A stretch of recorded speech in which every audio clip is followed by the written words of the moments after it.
Welcome to the free candlestick patterns course. Before we begin the course, let me give you a brief introduction and overview of what you're going to learn in this video.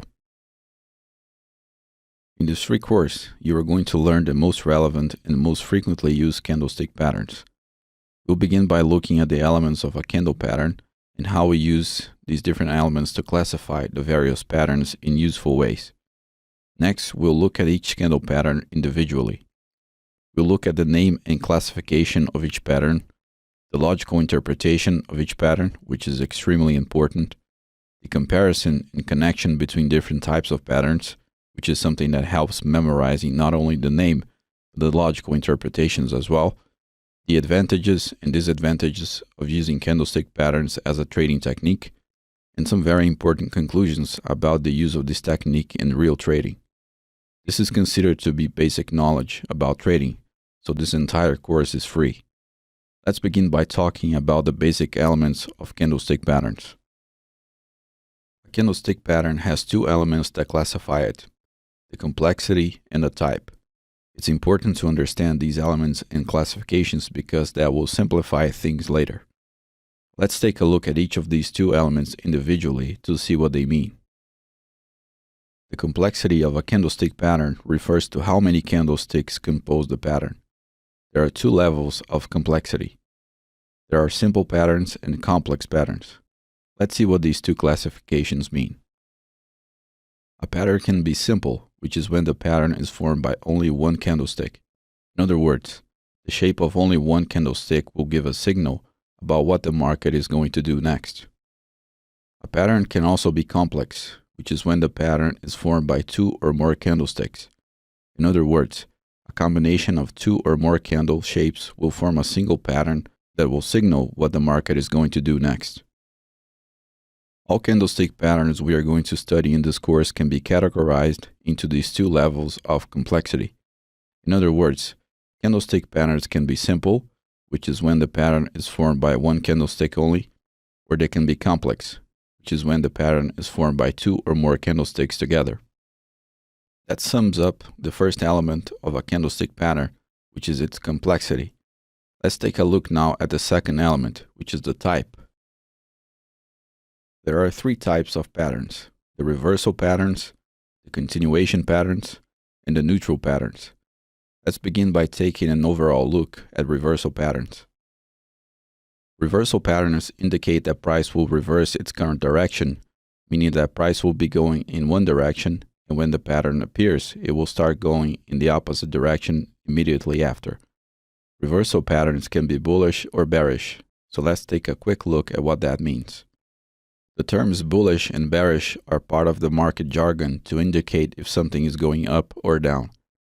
Just as a curiosity, when traders say bullish, they want to indicate upside because bulls throw their prey up when they attack.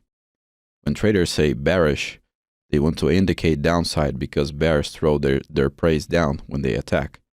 Let's examine the bullish reversal pattern first. In a bullish reversal pattern, it means that price will be going down, then a specific pattern will appear to signal a reversal to the upside. In other words, the bullish reversal pattern signals that price will go up immediately after the pattern. Conversely, in a bearish reversal pattern, it means that price will be going up, then a specific pattern will appear to signal a reversal to the downside. Some people get confused by this, but all you need to remember is that the term bullish or bearish indicates the direction price will go after the pattern. So a bullish reversal pattern signals that price will go up, and a bearish reversal pattern signals that price will go down.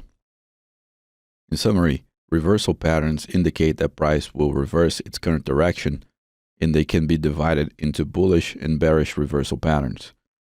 Next, we are going to take a look at continuation patterns. Continuation patterns indicate that price will continue to go in its current direction.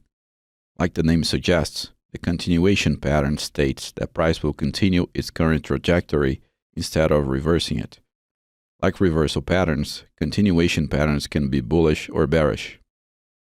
In a bullish continuation pattern, it means that price will be going up, and then a specific pattern will appear to signal that price will continue to go up instead of reversing to the downside.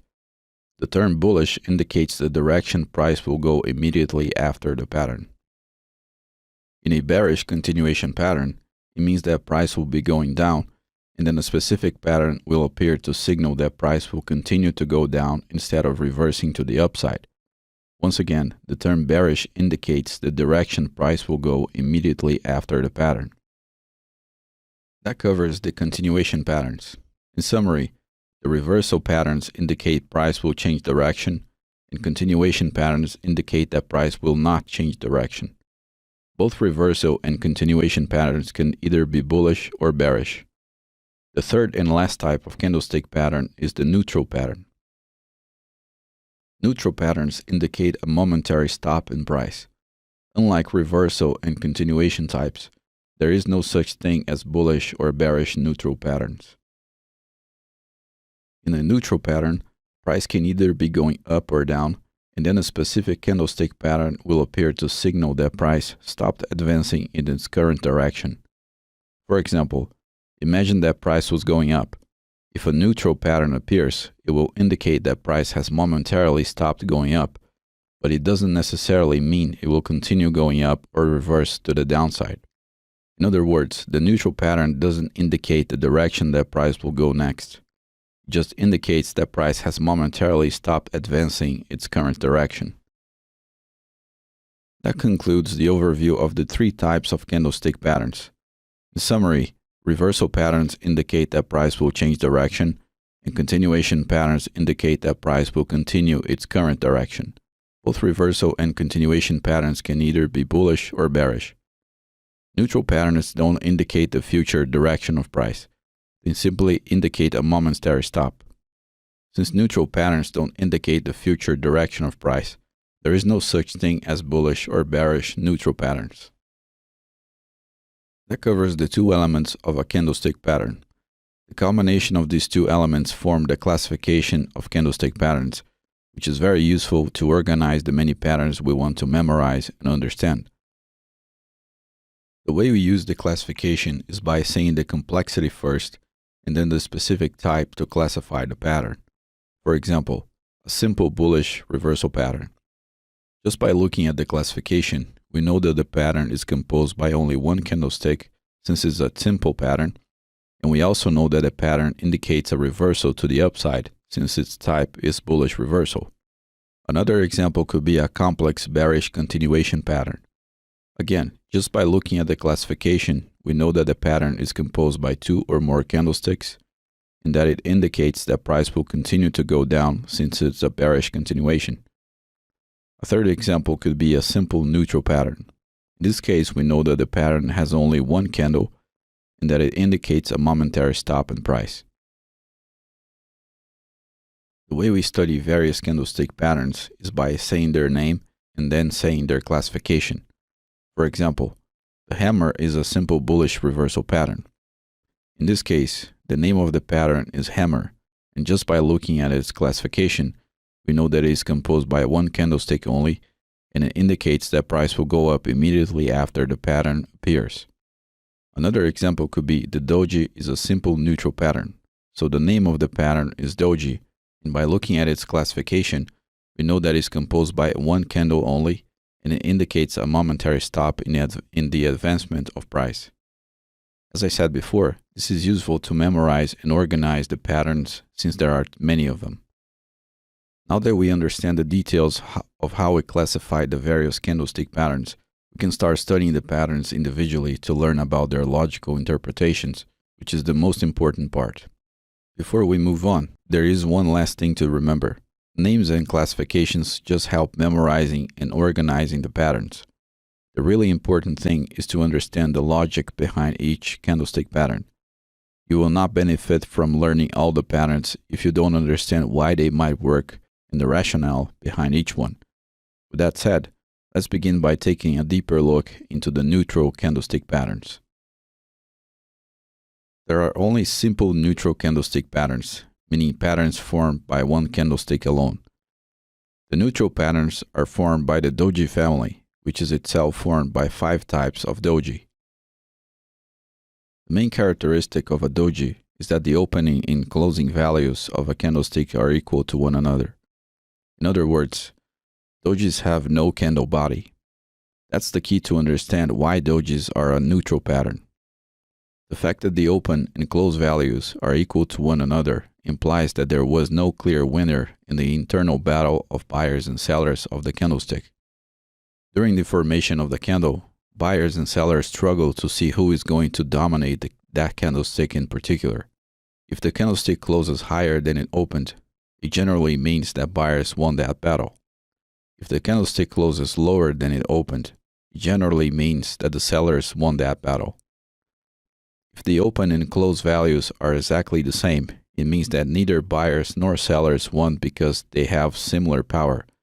And if they have similar power, price has no specific bias or direction. That's why a doji is mainly a neutral candlestick pattern. Even though the main characteristic of dojis is simple, there are 5 different variations of dojis. We have the doji star, the long-legged doji, the gravestone doji, the butterfly doji, and the 4-price doji. Even though dojis are neutral patterns, these different variations of dojis imply different things about buyers and sellers. The doji star received this name because its shape vaguely resembles the silhouette of a star, which makes it easier to remember the candlestick shape. The main characteristic is that the open and close values are equal to one another, otherwise it wouldn't be a doji. The other important characteristic here is that there are small upper and lower tails, and they have equal size. The fact that the upper and lower tails are small implies that there was a battle between buyers and sellers during the formation of the candlestick, but this battle wasn't so violent, and that resulted in a candlestick with relatively low volatility. The fact that the upper and lower tails of the candlestick are equal to one another imply that at some point during the internal history of the candlestick, buyers were winning the battle, and in another point, sellers were winning the battle. But both buyers and sellers temporarily won that battle with the same intensity. You can think of the candlestick tails as the marks of this battle. That means that the doji star is a completely neutral pattern. The long-legged doji is exactly the same as a doji star, with one exception, which is the size of the upper and lower tails. This difference in the length of the upper and lower tails implied that the battle between buyers and sellers was more heated than in a doji star, for example. Even though the battle was more violent, the upper and lower tails are still equal in length, and that means that buyers and sellers still have the same power, so the long-legged doji is a completely neutral pattern. The only difference is that it's a more volatile pattern than the doji star, meaning that the internal battle between buyers and sellers was more heated. The gravestone doji is where things start to become a little trickier because the upper and lower tails are asymmetrical. For instance, in the gravestone doji, the upper tail is large and the lower tail is non-existent. That means that during the internal history of this candlestick, buyers were once up there in the high of the candlestick. However, in order for the candlestick to close in the same price as the open and become a doji, sellers had to win that battle at the top of the candlestick and bring the price down. Despite the asymmetry in the candlestick tails, the pattern still implies a neutral bias because the open and close values are equal to one another. The butterfly doji is the mirror image of the gravestone doji. We can see that at some point during the internal history of the candlestick, sellers were winning the battle near the low, but buyers had to overcome the sellers to make the candlestick close in its opening value. The last type of doji is the 4-price doji. The name comes from the fact that all the 4 prices in a candlestick, meaning